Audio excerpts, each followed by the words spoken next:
morning, ladies and gentlemen. I hope you're having a fantastic day. If you're new to the channel, my name is Parker Nierenstein, and this is Vehicle Virgins.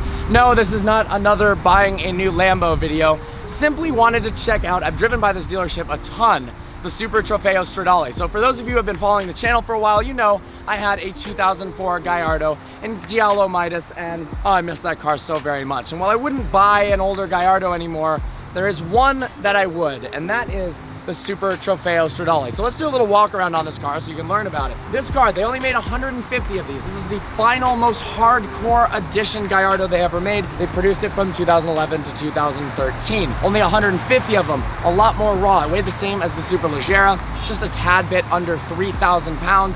Still had that E-gear, still had all-wheel drive, but just look at how beautiful this thing is. Come around back. I mean, I'm sorry, the fact that this wing is stock is pretty damn impressive, and I love what they did with the engine bay. All these louvers for heat, that is just really freaking cool. Look at the rear diffuser, the exhaust tips. This car only came in 3 different colors, Rosso Mars being one of them, and I think if you're gonna get an STS, it's got to be Rosso Mars. There's only one disappointing factor. I think I can fix it, but I'm not positive, and that is the headroom in this thing. So open the door up. All carbon fiber, just like the Superleggera. Beautiful interior. The only issue is, yes, it has racing buckets, which is awesome. The seat doesn't actually go up or down. Now, I looked at the rails, and it looks like, obviously, with some custom fabrication work, you could probably easily lower it down for, I don't know, 400 bucks if you were to buy one of these. But off the shelf, I'm a little bit disappointed that I'm 5'11", and my head is just smashed into the roof. I actually don't understand that quite a bit, but I guess if you go like this, but I mean, imagine this is a car for the track, essentially. Imagine if you had a helmet, how screwed you'd be. Regardless, pass me the camera, please, sir. The interior of this thing is absolutely incredible. Just look at the white tachometer and speedo, all of the Alcantara everywhere, carbon fiber, the beautiful seats with the Super Trofeo Stradale logo. At one point in my life, and that is not now, and it's probably not a year from now, I do want one of these cars. It just is the final reminder, the final shebang from Lamborghini that the Gallardo was a legitimate car. Now, I've never driven one of these. I can just tell, though, based on how the Gallardo drove and based on what the Performante is like, no, it's not gonna be as good as a Performante, but I bet this thing is pretty freaking awesome.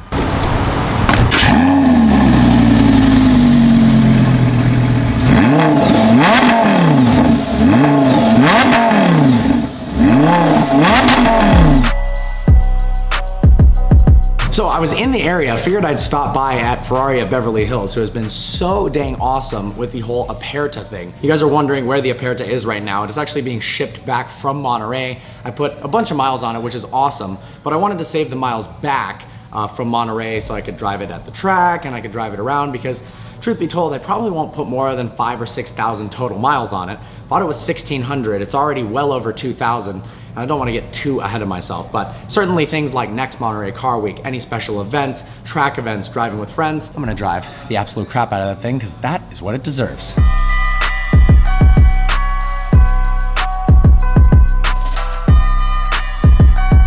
I actually really like this display, guys. So instead of having just a perfectly flat sheet of different colors, they're actually all angled, so you can see how the light hits it from different degrees and also get better depth to it. I believe this is the triple layer yellow paint that's on my Aperta. I'm not positive, but dang, look at all these beautiful leather samples as well.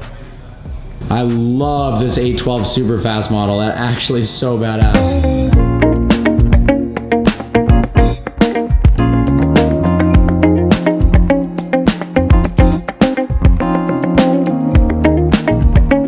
Alright guys, we're actually at my favorite section of Beverly Hills, which is this little alley. I don't know what the street's called, but it's got all of the watches. Sure, the car spotting's cool, but I'm not all about driving up and down Rodeo Drive because, well, it's just sitting in traffic. It's really boring. But one of my favorite watch companies at all times, you guys know that I'm super into watches, is Richard Mille. Now, I haven't even thought of the idea of owning one until recently. I actually picked up my favorite watch I've ever owned. It's a Patek Philippe 5980. If you're interested, smash that like button, leave a comment below. I could make a dedicated video on this. I didn't because, well, I don't know. I just wanted to experience that day, have it for myself, and have those memories. But if you want to learn more about this watch, I love this so much more than my Royal Oak Offshore that it's not even funny. But we're gonna go ahead and head in there. I know they're not allowing us to film, but I'll follow up in a second. Just spent some time in the boutique. The watches there are absolutely incredible. The one that really catches my fancy is the RM30 in titanium. The reason I like these Richard Mille is that they're based around motorsports. So when you actually pull out the crown of the watch, it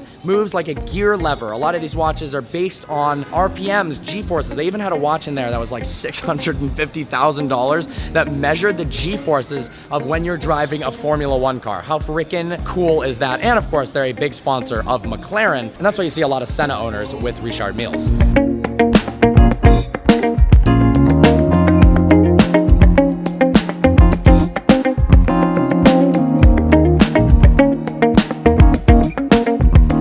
Ice cream truck, definitely the coolest whip on Rodeo so far. Okay, I have to give a shout out. This is not planned whatsoever. This is just genuine to the Patek Philippe store on Rodeo Drive and the Rolex store. So I walked in there, I wanted to get my band adjusted so that it was a little bit better on my wrist. And they showed me this dark blue, it looks black band. Look how freaking cool this is. And they were like, oh, it's for sale for such and such. And they accidentally creased it a little bit. And they decided to just give it to me for free. I mean, dudes, that's unbelievable. Thank you so much. This looks so freaking classy. Almost as classy as my duck hat.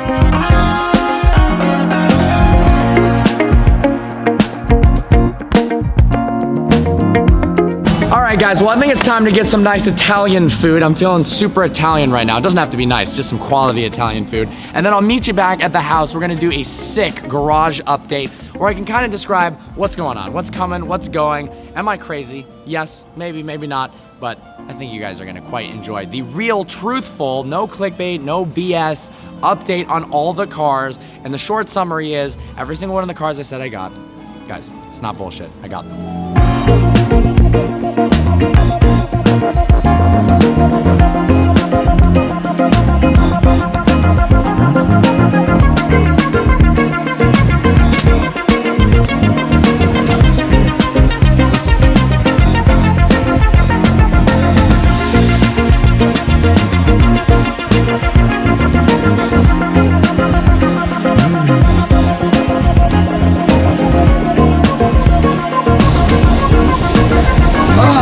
Well, this is not actually where I thought I'd be doing this, but business called and I had to do some pretty awesome stuff out in Ohio, which you will learn about shortly. But essentially, this video is all about what's going on in my life pertaining to the cars. I know a lot of you are freaking out going, what on earth?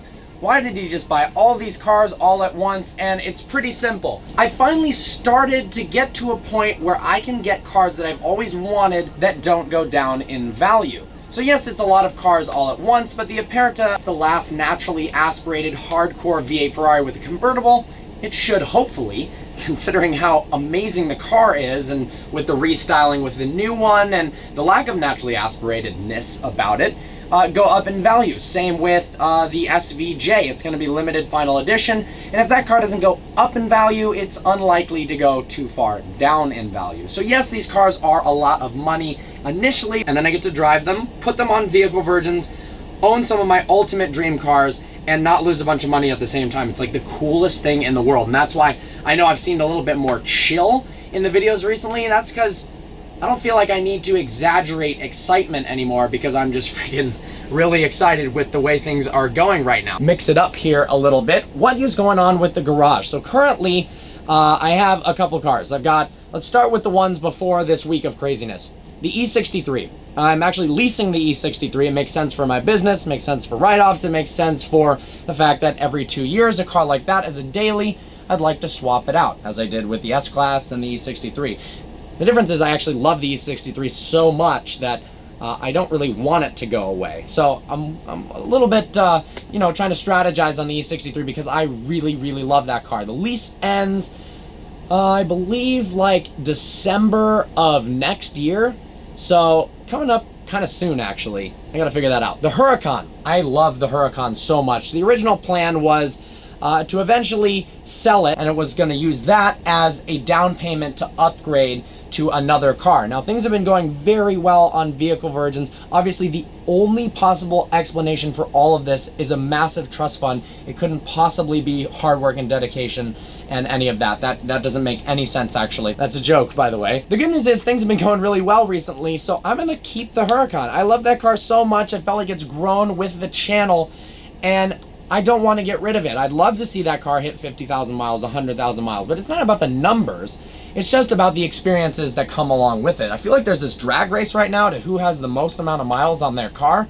I've never been about that. Mine has 27,000 miles on it, which is maybe 26,500, which is quite a bit, but I didn't like have the goal to have the highest number of mileage Huracan. No, I just had the goal of driving it whenever I saw fit, which happened to be a lot of times, and having experiences with friends. And then we got the Rolls Royce. That's gonna be this awesome kind of project car. See what you guys wanna do with it. I'm just having an absolute ball with the car because, well, it's just so different and unique, and I'm just having a lot of fun with it. Then we got the ice cream truck. I'm sorry I haven't done much with that. That's a much more aggressive project because currently the ice cream truck doesn't run. Now, obviously I wanted to get one that could run, but finding one that had a motor that was working, and it was actually a lot more difficult than it seemed. So that's why it's currently at a shop, but I'm working on making sure I get the right motor, piecing together everything, because I don't want this to be a project car that never happens. I want it to be a project car that happens, and it happens the right way. So next up, we've got the supercars. What's going on with the supercars right now, other than, of course, the Huracan? I bought that 2015 Ferrari 458 Speciale Aperta with 1,600 miles on it. I believe I have like 2,200 on it right now. Honest to God, it's probably my favorite car I've ever driven in my entire life. It is so dang fun. And then when you put it into wet mode, it's the most comfortable cruiser ever. Even with the top down, you can have a conversation with your friends. The speaker system isn't actually all that bad.